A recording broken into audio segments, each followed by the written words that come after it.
बहुत समय पहले की बात है।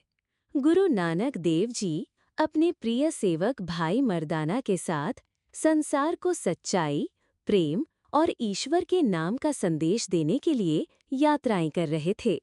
एक दिन वो एक शांतिपूर्ण गांव में पहुंचे, जहां चारों ओर हरियाली थी, लेकिन लोगों के दिलों में अज्ञान का अंधकार फैला हुआ था।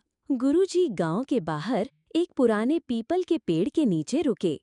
धीरे धीरे गांव के लोग इकट्ठा होने लगे। सबको ज्ञात था कि गुरुजी कोई साधारण संत नहीं है।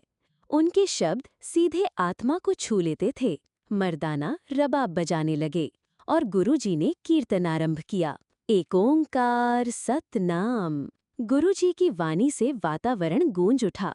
वहां बैठे हर व्यक्ति के चेहरे पर शांति उतर आई। उसी समय एक बुजुर्ग व्यक्ति गांव के किनारे से चलता हुआ वहां आया। वो गूंगा था, जन्म से ही बोल नहीं सकता था। लोग उसे मौन भिक्षुक कहकर पुकारते थे। वो बहुत गरीब था, फटे पुराने कपड़ों में, पर उसकी आंखों में एक अलग ही चमक थी। ऐसा लगता था कि वो अपने मौन में भी ईश्वर से कोई संवाद करता है। वो सीधा गुरु नानक देव जी के पास गया और उनके चरणों में बैठ गया। उसने कुछ नहीं कहा, बस अपने हाथ जोड़ लिए और आकाश की ओर इशारा किया। उसकी आंखें नम थीं, जैसे बरसों की कोई पीड़ा आज बाहर आने को तैयार हो। गुरुजी ने उसे ध्यान से देखा और मुस्कुराए। गुरुजी बोले, "ये व्यक्ति भले ही बोल नहीं सकता, पर इसका हृदय हर पल परमात्मा से बात करता है। इसने दुनिया से कुछ नहीं मांगा, न धन न मान, बस सच्चे नाम की तलाश की है।" गांव वाले चकित हो गए। वे उस गूंगे भिक्षुक को वर्षों से देखते आ रहे थे, पर कभी उसकी आत्मा को इस दृष्टि से नहीं देखा था। गुरुजी ने अपने करुणामयी हाथ उस भिक्षुक के सिर पर रखा और बोले, "हे अकाल पुरख, इसे वही दे जो ये वर्षों से खोज रहा है, तेरा पवित्र नाम।"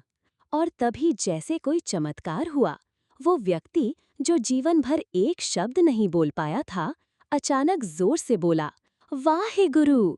एक बार नहीं, कई बार, "वाहे गुरु, वाहे गुरु!" उसकी आवाज में करुणा थी, प्रेम था और एक सच्चा जुड़ाव। लोग स्तब्ध रह गए। कुछ की आंखों से आंसू बह निकले। गुरुजी बोले, "ये कोई चमत्कार नहीं है, ये प्रेम और श्रद्धा की शक्ति है। जब आत्मा सच्चे नाम के लिए प्यासी होती है, तो परमात्मा स्वयं उसे स्वर देता है। ये वही मौन है जो अब अनहद नाद बन चुका है।" उस दिन के बाद वो गूंगा भिक्षुक उस गांव का सबसे पूज्य साधक बन गया। उसने दुनिया से अब भी कुछ नहीं मांगा, सिवाय एक शब्द के, "वाहे गुरु।" इस कहानी से हमें क्या सीखने को मिलता है? सच्ची भक्ति शब्दों की मोहताज नहीं होती। ईश्वर को पाने के लिए कोई विशेष भाषा, जाति या स्थिति नहीं चाहिए। केवल सच्चे मन से की गई पुकार ही काफी होती है। गुरु नानक देव जी ने हमें यही सिखाया, प्रेम, समानता और सच्चे नाम की महिमा। तो कृपया वीडियो को लाइक करें, अपने दोस्तों के साथ शेयर करें और हमारे चैनल को सब्सक्राइब करना ना भूलें। और हाँ, बेल आइकन भी दबा दें ताकि आने वाली और भी आध्यात्मिक कहानियाँ आप तक तुरंत पहुँचें।